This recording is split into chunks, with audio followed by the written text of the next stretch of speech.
nhớ dùng con thọ rồi cho mẹ cho chị cho phong trời chứ nhớ sợ hổ sợ chua nó cho khó tiền nó cũng lo thả đá nâng chị thấy cho chị nó thấy ra chị chơi ra đi nó cho khó tiền nhớ để to xe nó chị rồi cứ tại ra đi nó tụi bố bé té hải trâu hải rồng đi nó nuôi cá nó quay rợ rợ nó cái này chị mẹ nó mà đi thả ra đá nâng nó xe ra đá nâng nó hay thả trong một ly trà nó cho khó thì cũng chê chỉ không liêu thấy ra chỉ chơi ra đi nữa để thôi ra chỉ bút theo lúc tàu u chê nữa nó cho lâu chị cứ tại rồi nữa chê lúc tàu u chỉ tôm mẹ nó tăng nhẹ từ chỉ tôm cho tăng nhẹ cho loại một lúc cho tăng lại theo cái lá chợ mua sâu chợ xuống xe ở cuộc khóa phố vệ tây trung chị cho là khi ở tây bút po chị nó sẽ hận đâu chị cho lúc sau nó lại lấy dân nữa chị nó sơn dân gió lọt bút tay bún bùa xí cái gì sơn gió chị cái chị tao bộ kỹ nó khổ chị khổ đâu nói chị mua cái mua cho chồng cái khi xí này chị bộ kỹ chị cái mà sợ là nó tốt cùi xí họ mua là chỉ trong đi sao mãi tại xin nó để lấy chợ cơ nó mua theo cơ cây nếu mà thấu chị mua là cho phổ nó mua chị cho bé tao tu mộng mua cái tình hình làm bùa là những cà phê đâu tung chỗ chuyện bùa luôn thì nó tôi muốn chơi cả trâu xí nữa chơi cả trâu mà tôi chỉ là chơi ít lần ấy xí lần ấy mà khi chọn bùa này bùa nữa chơi mình nó lúc xíu là lại giống luôn chơi sơn gió chơi từ trâu bùa theo từ trâu ấy đây xí chị bún bò chị máu tự trộn xí nữa chị có chạy quá sửa chị thì cái mỏ chị tự trộn một cái té xí tôi chỉ là những lần xí tan thọ đây tan thọ về tan thọ rồi là những ý dạng cầu nữa chị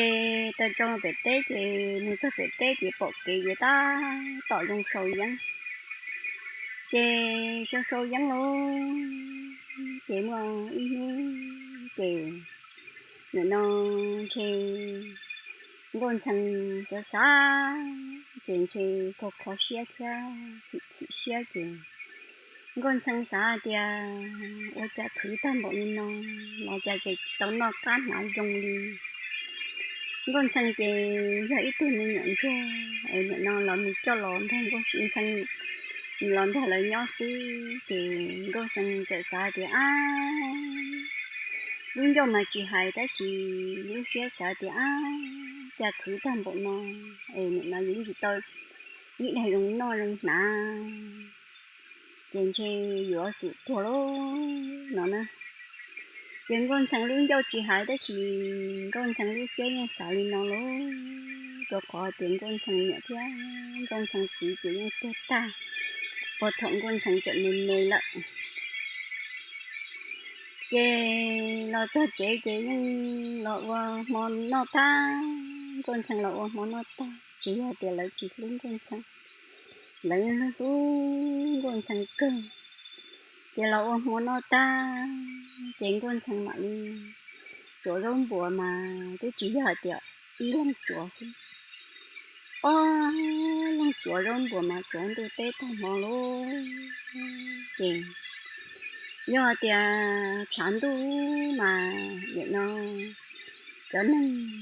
cái tên bùa mà lại mình chọn một tiêu bùa tọt tên và do thì lúc xí hở lon na thì vậy nó bùa thì lọ pu lọ chọ thì cái vài chỉ to mà lọ pu lại thì cái vài chỉ to mà chọ mà vậy nó có tài luôn cái mình bù sát hậu chuyện bùa bù san cầu xí luôn cho mẹ thủ mà lên đầu xí kì lo cho cứ kì cho cứ tao nọ tát nó dùng cho nó mở cứ xí nữa cho nó mở cứ xí luôn kì nó quan trọng rồi sao kì chỉ xia kì nó mở ít nữa kì nó quan trọng trở hạt tiền nó tại trong nó tôi muốn sôi dân si chỉ chuyện quan trọng học đi tọt tê chỉ chuyện quan trọng là sơn gió nó sôi dân si xe